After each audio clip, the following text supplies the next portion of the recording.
Hey guys, it's 6 o'clock in the morning, and we're gonna go get a little treasure that we found on Facebook Marketplace. I'm gonna fire up the old Power Stroke here, and we're gonna drive over and pick it up.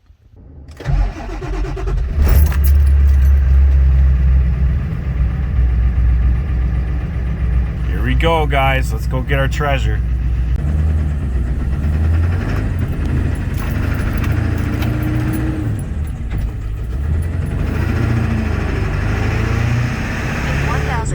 Turn right onto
Alright guys, so this isn't too far from my house. This is probably 20 minutes away, and of course the GPS takes me to part on the other side of the interstate I'm not real familiar with, and there's no house at the address, so I'm hoping either I typed the address in wrong or we can still figure out the way to find it. But at the moment we're supposed to be there and we're in the middle of nowhere, so we'll see what happens here.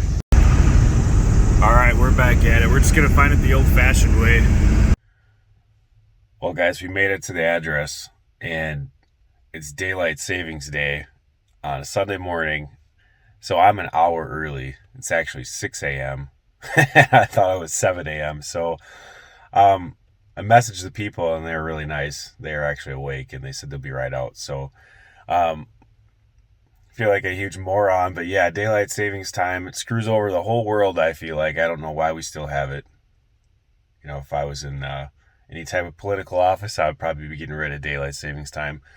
But anyways, out of respect for the privacy of these people, I'll probably just go pick up what I'm going to pick up, and then we'll bring you back and show you what we found. Well, guys, we made it back. I didn't videotape on the way back, and the people that I went to buy this from were really nice. I didn't even want to ask them about filming on camera, so we didn't film, but I did pick up a really cool 4-cylinder engine, diesel engine. So this is it. It is, I think it's actually a Yanmar. It's tagged as an Ingersoll Rand, but it probably came out of a reefer unit, out of a semi-trailer. But it's an Ingersoll Rand. Looks like it's maybe a 2005 model year. The TK486V. So it's a 2-liter 4-cylinder direct injection. It's got an inline pump. Doesn't have a rotary pump. So I think Yanmar makes these for Ingersoll Rand. The guy didn't really know much about it. He was a farmer. He had a New Holland skid steer that he was hoping to repower this thing. And the oil pan was different, and there was a bunch of other things that presented problems for him that he didn't want to overcome. He didn't know really much about it as far as its condition or if it runs. I didn't really check it over too much when I was there. I did turn it over It does have compression. It's very hard to turn. You can tell it builds compression, then you can get by it, but this thing will definitely run. As long as the injection pump is good and I can get fuel to it. This is probably your fuel shutoff right here, I would imagine, your fuel shutoff solenoid. This pulls this arm. And there should be a throttle somewhere here too.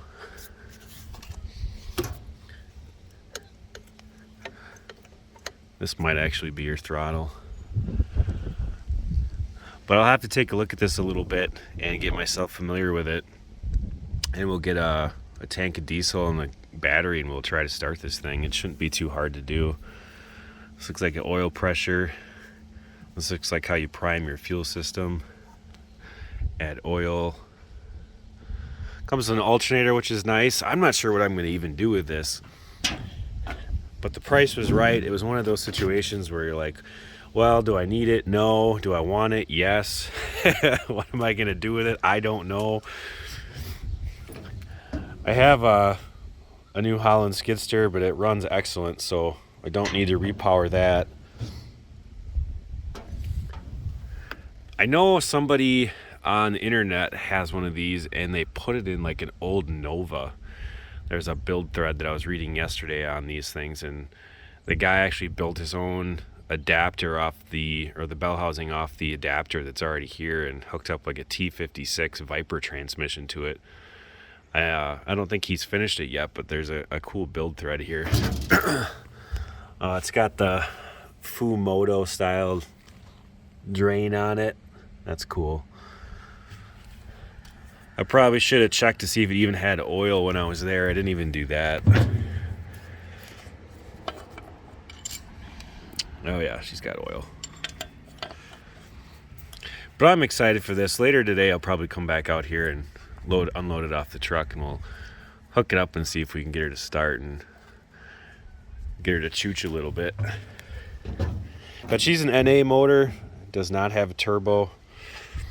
Here's your exhaust pipe.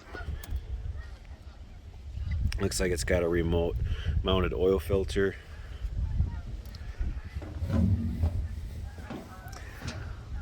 We'll all go in and see the wife and wake up my daughter and have breakfast, and then maybe later today we'll come back out and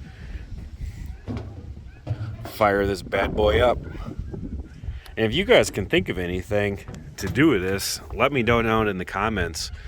If you know of anyone who's done repowers of these things. I mean, it is a 2-liter. I think it's only rated at like 35 horsepower, but it's got to have a ton of torque. So I'm sure you could put it in a small car or a small truck would be a really cool swap. And I'm sure you could put a turbo on this too. Hey guys, so we're back here taking a look at this Yanmar diesel a little bit closer. Looks like the whole lower oil pan is Ingersoll Rand. There's a Yanmar injection pump. Taking a look at this engine, it's pretty clean overall. It doesn't have any leaks. It's still mounted to the platform from the reefer, or the frame of the reefer unit. This is your hand pump to prime your fuel system. Your engine oil fill. This is your starter. Positive wire coming off your starter, and then this is going to be what engages the solenoid to push the Bendix out to actually kick the starter on. This, I believe, is electronic throttle. Looks like there's just 2 speeds, probably low and high. You know, this thing was used, you know, probably always in this position once it was running to keep the trailer cool. And you can see there the Thermo King bell housing or adapter plate. The fuel shutoff is actually right here. Let's see, right there. This is the fuel shutoff. It's a 3-wire fuel shutoff. Looking at it from behind the engine. So it's got 3 pins, and what I'm familiar with is, well, this might actually have 4 pins. Let's see how many wires are in here. 3. So 1 is ground, 1 is like a coil pull-in where it pulls the solenoid plunger in, and then the other pin is a 12-volt coil hold, and then you actually release the first 12-volt to let that coil settle down, otherwise it'll burn up. So you've got a coil pull in, a coil hold, and a ground. So that's real easy. It's kind of like a 12-valve P-pump. Cummins uses the same type of solenoid to pull in there. It's got an alternator. It's got one of these things on the intake manifold for pulling vacuum. Here's your oil pressure sensor, your oil filter. This is your oil drain. It's got a nice Fumoto style drain valve check ball in there. Rubber mounted to this frame. And it has a 37 amp alternator. There's your exhaust pipe. This, I believe, is fuel in. And then there's a banjo bolt right here. And this banjo bolt should be like a return line. So I've got to get fuel up to here. And this is kind of goofy. It's got your hand primer here. And it looks like it brings in fuel from this line. And it pushes it through and then comes all the way back. And then up and behind the motor. And then all the way down here. I thought this was a remote oil filter at first, but this is actually a fuel filter. So you've got your fuel head here, and you've got, got your return, your in, and your out. So I'm gonna try to rig something up so we can draw fuel and maybe bypass this for now and just see if we can get it running. Then you've got your battery ground and your battery positive. So this should be real simple to get going, just to see if it runs. So I think that's my aim today before I take it off this trailer, is just hook it up with some wires and a can of diesel and see if I can't get her cranking first, and if she cranks then we'll try to supply fuel to it and see if it'll run. Alright, so I hooked up the ground and the 12-volt positive power cable 2 battery, and then you have this wire right here, and this wire, if you just jump it back to the positive, it'll engage this Bendix and it will kick the starter on, and this should spin over. So we're gonna give her a go here, and like Diesel Creek says, well, I forget what he says, but fire in the hole or something like that. But we'll go ahead and we'll touch this positive here and see if we can get this to turn over.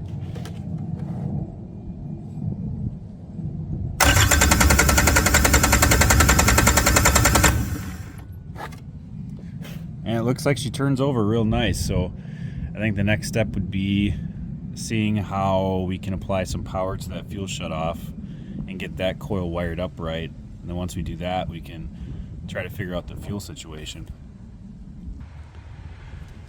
Alright, so I figured out how this fuel shutoff is wired. The black is your ground. So I've got my yellow lead coming off, and that's going to battery ground. So this black one is ground. The red is your hold. So that's going to be one that you want to leave on when your ignition is on. Then you have a white wire on the other side. The white wire is the pull wire. So your white wire is going to energize and pull this coil in. So I'll hit the 12 volts on this white wire. You should be able to hear it click. So basically that moves a little plunger inside your injection pump, and it opens or closes the fuel supply. So once you have the white wire engaged, then you'd hit your other hold wire, and then you'd let your pull wire go so you don't burn out the coil. So I think now the next step is get a fuel can and see if we can plumb up some fuel in there. Alright, I believe I have the filter head hooked up. It's actually not a bad design. It's pretty easy. Don't have to bypass it. So you've got a return coming off the engine, and then a return going to the tank. Then you have an in from your pump up here, your hand primer. So that's where the fuel goes through first, and then it comes back out over to the injection pump. So this line right here is the return line coming from the engine, coming off the injectors. And then it looks like it might get filtered through here. So, or this way, one of the ways. But anyways, what we're gonna look at is if I do the hand primer, I should see diesel fuel start to come out of this. So we're gonna give the hand pump some primes and see what happens.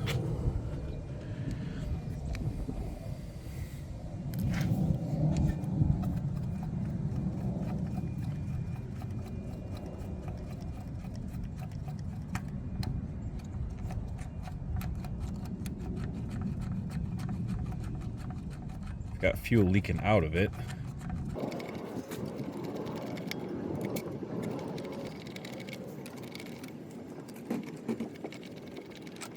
And so far I don't have any fuel coming out of the return. So this might need a new O-ring. So I might take this apart. I've got some O-rings in the garage. We'll see if we can't get that to seal better, because I don't feel like I'm priming any fuel whatsoever. I'll close this for now.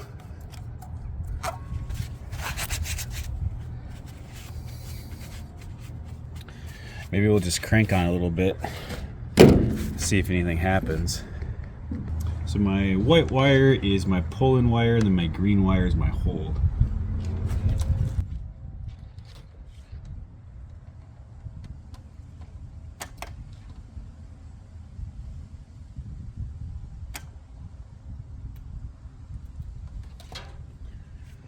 All right, let's try to start her, see what happens.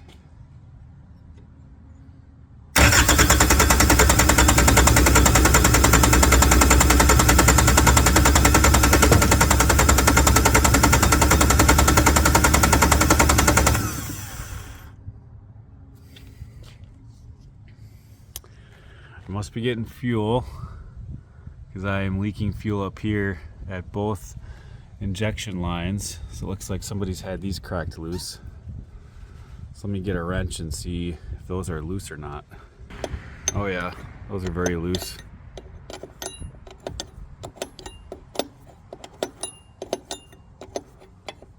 Now that I look at it, these are loose too. Looks like somebody's been here before, maybe trying to get it run or couldn't get it running. This one's tight.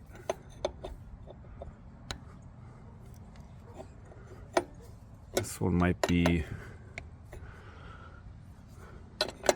hopefully that one's not cross-threaded. It felt a little bit tight. Wouldn't be surprised.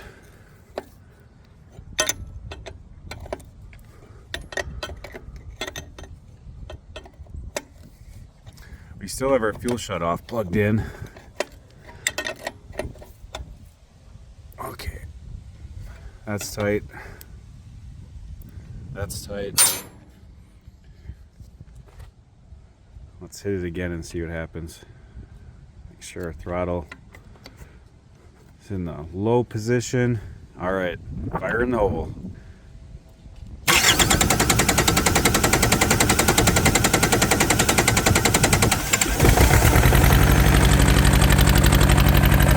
Wow, that was easy. Nice.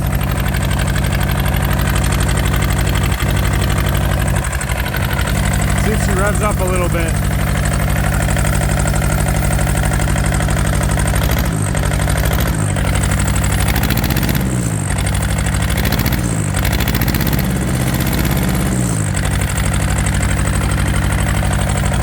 It doesn't sound like I'm running on all four. I crack each line loose and see if anything happens.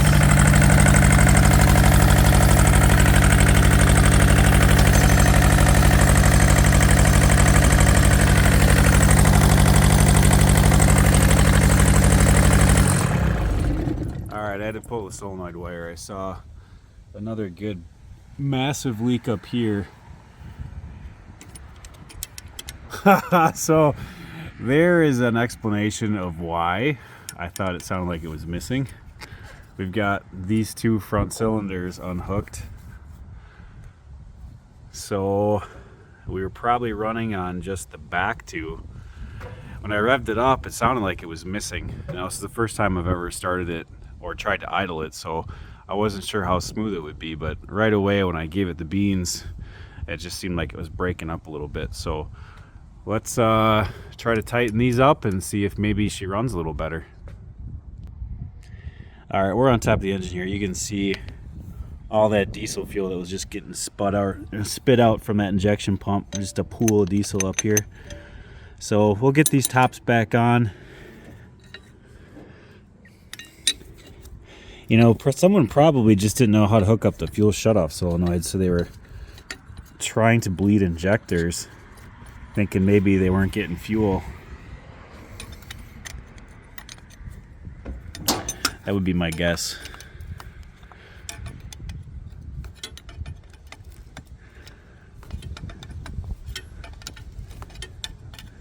I have a feeling this thing's gonna run really nice once these two lines are hooked up. You know, I'm trying to figure out what to do with this engine. A little 4-cylinder engine like this is pretty neat. It is a 2-liter. I don't know how easy it is to put a turbo on one of these, but it'd be kind of fun to do something with. Maybe make a little pickup truck or a little car. Try to find a transmission to adapt to it somehow.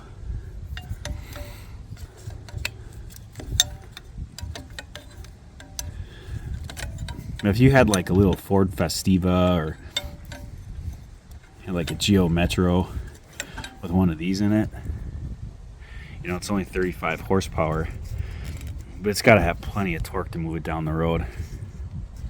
I had a 3-cylinder Geo Metro once. I used to drive about 100 miles a day. I never got quite 40 miles a gallon with that. I bet you this would do just amazing. Probably have a lot more power too, a lot more fun to drive.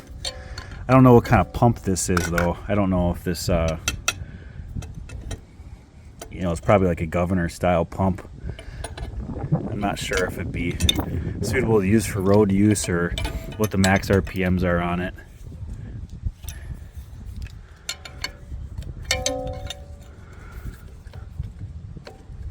You can always use this to repower some equipment too. All right, put you back on the stand here. Hook that solenoid back up and we'll try it again.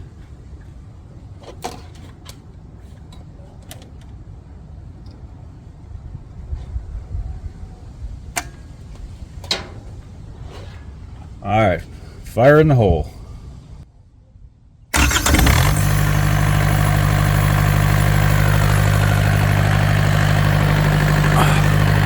Well, that definitely is a lot smoother, 100%.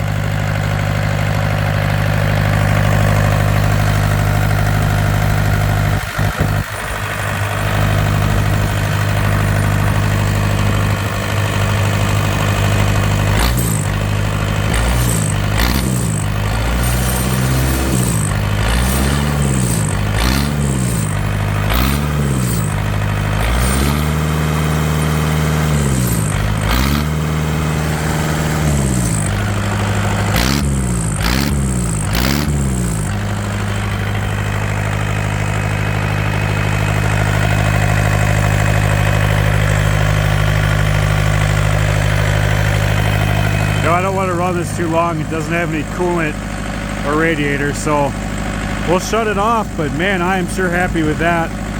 I bought that not knowing if it would run. The people that I got it from said they thought it did, but the way it was, either they tried and they couldn't get it to run, or they bought it that way and somebody couldn't get it to run at some point. But they're very easy if you know what you're doing with them.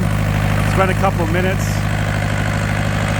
messing around with it, and you can see you got a nice running engine. Go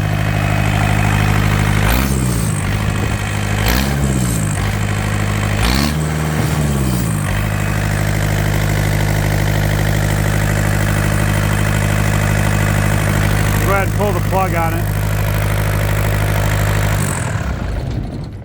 Actually sounds pretty good for a little 2-liter 4-banger diesel.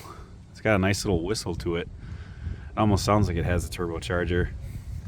But aside from the fuel leaks from the open lines on the injectors and then the open lines here on the pump, I don't see anything wrong with it. So before we sign off on this thing, there's a couple more things I wish I would have checked when it was running. I looked at this more, and this looks to me like some type of grid heater. So I'd like to pull this off. This is the intake here, and I'd like to see if that grid heater works. It's probably, I don't know, high 40s, low 50s here right now, and it started right up once it got fuel. So it probably doesn't need the grid heater.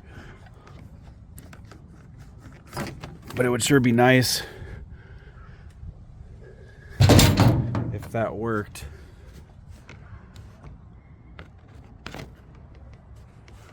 We can see in there. I can barely see a grid. Let's see if it gets hot.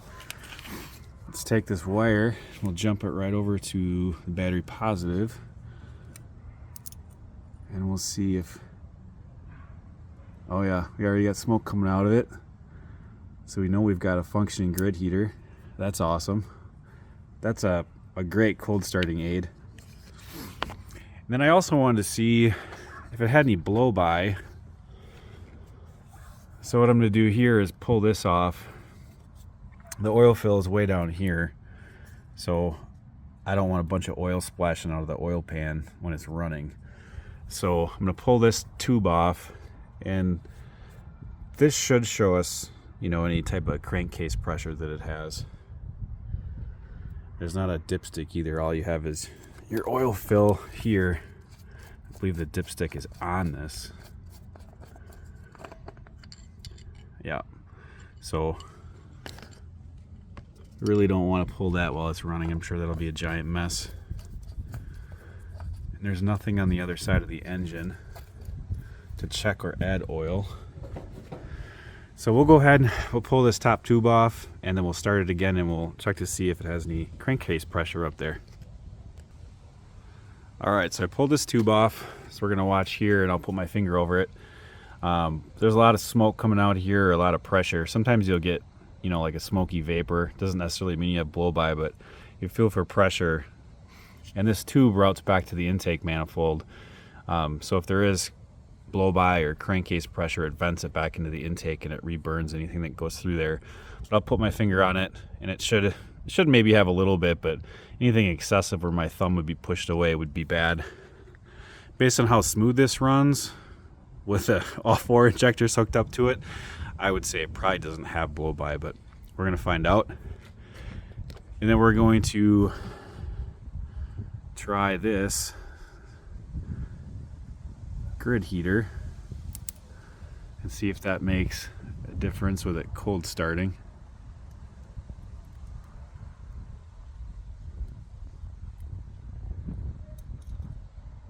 And she's nice and hot because that wire's getting hot. So here we go, fire in the hole.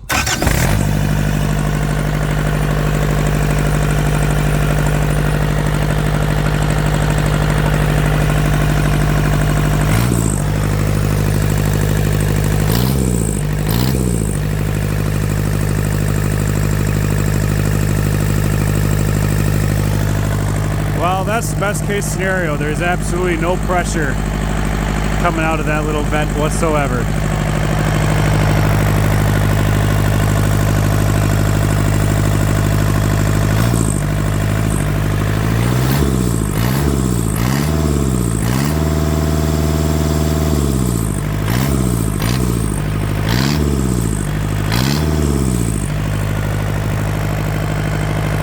I gotta say, I'm real happy with this little guy engine.